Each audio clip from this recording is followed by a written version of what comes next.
नमस्कार, आप देख रहे हैं न्यूज मंच और मैं हूं विशाल वैभव।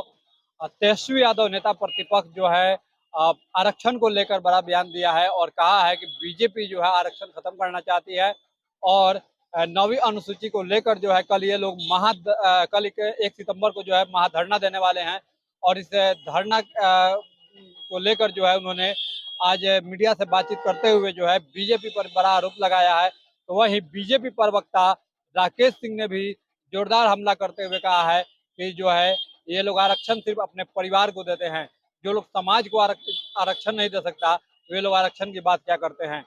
क्या कुछ कहा है दोनों ने, नेता प्रतिपक्ष तेजस्वी यादव, और क्या पलटवार किया है बीजेपी प्रवक्ता राकेश सिंह ने। छोड़ जाते हैं आपको उन दोनों के बयान के साथ। बने रहिए न्यूज मंच के साथ। न्यूज मंच के लिए नीरज कुमार के साथ विशाल वैभव, पटना। ये भी कहा था जब हमने प्रेस वार्ता किया था कुछ दिनों पहले कि शेड्यूल 9 में जो हम लोगों के सरकार ने 65% जो आरक्षण बढ़ाया पिछड़ा अति पिछड़ा दलित आदिवासियों का, उसको शेड्यूल 9 में डालना।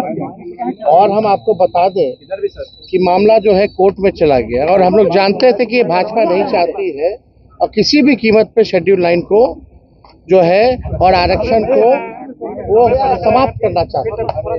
आरक्षण उसने शेड्यूल 9 में इन लोगों ने नहीं डाला। हम तो आगरा भी गए थे मुख्यमंत्री जी से, अब तो इतने पावरफुल हो गए हैं भाई, तब क्यों नहीं शेड्यूल 9 में डलवा रहे। जब हम लोगों ने जातीय जनगणना कराई, राज्य सरकार ने इतना पैसा खर्च किया, उसी के हिसाब से हम लोगों ने आरक्षण बढ़ाया, तब आप जो है जोर नहीं लगा रहे शेड्यूल 9 में डालने के लिए। तभी हम लोगों ने तय किया था कि बिहार सरकार अपना पक्ष जो है सुप्रीम कोर्ट में मजबूती से हाई कोर्ट में नहीं रखेंगे।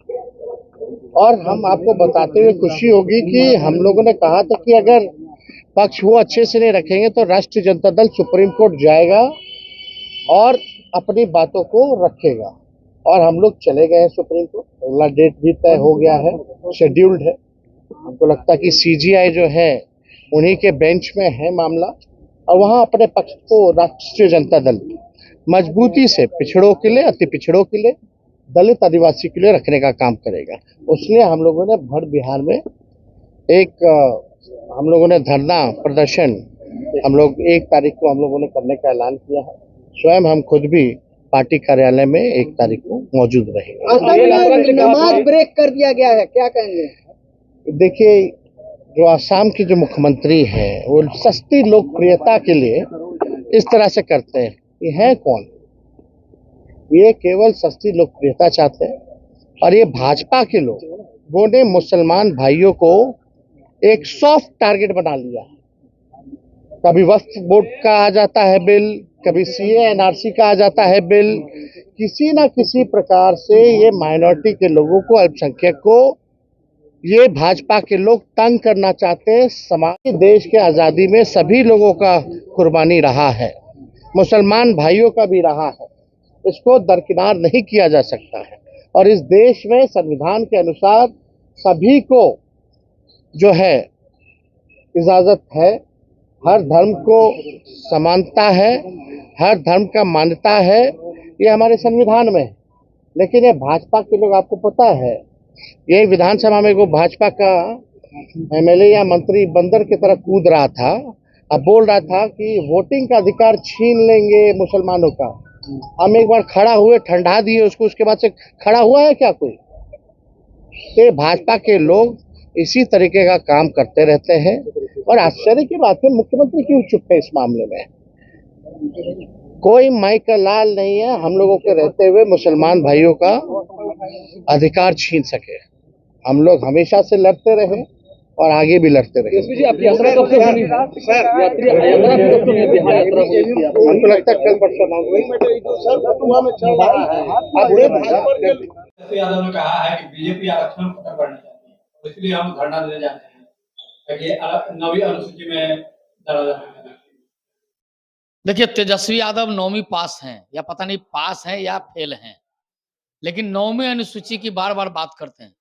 जरा उनसे पूछे 9वीं अनुसूची है क्या? 9वीं अनुसूची में क्या प्रावधान है? कितने केसेज उसमें गए हैं? क्या क्या हुआ है? इसके बारे में जरा तेजस्वी यादव जी को कहिए।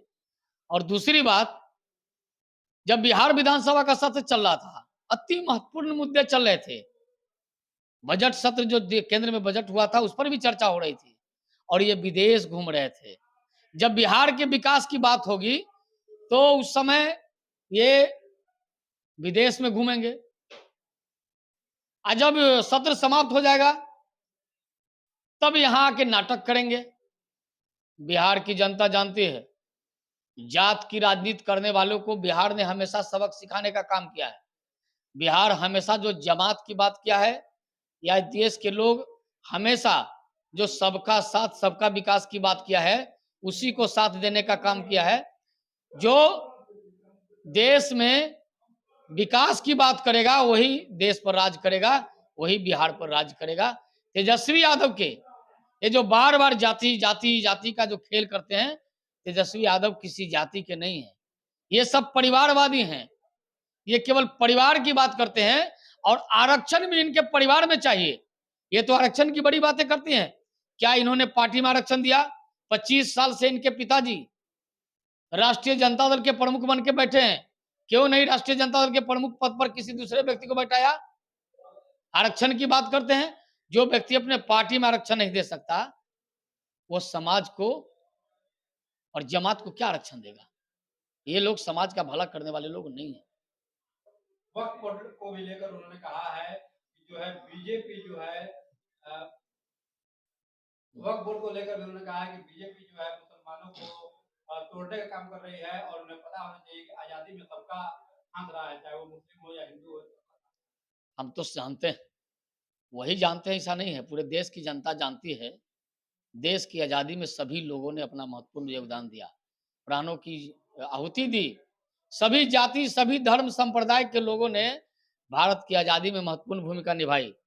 हम यह जानना चाहते हैं, राष्ट्रीय जनता दल को कहते हैं MY, अब माई और कहते हैं बाप। MY की बात करते हैं तो केवल अपने ही उन्हीं के परिवार के लोग क्यों अध्यक्ष बन के बैठा है? क्यों नेता प्रतिपक्ष वही बन के बैठे हैं?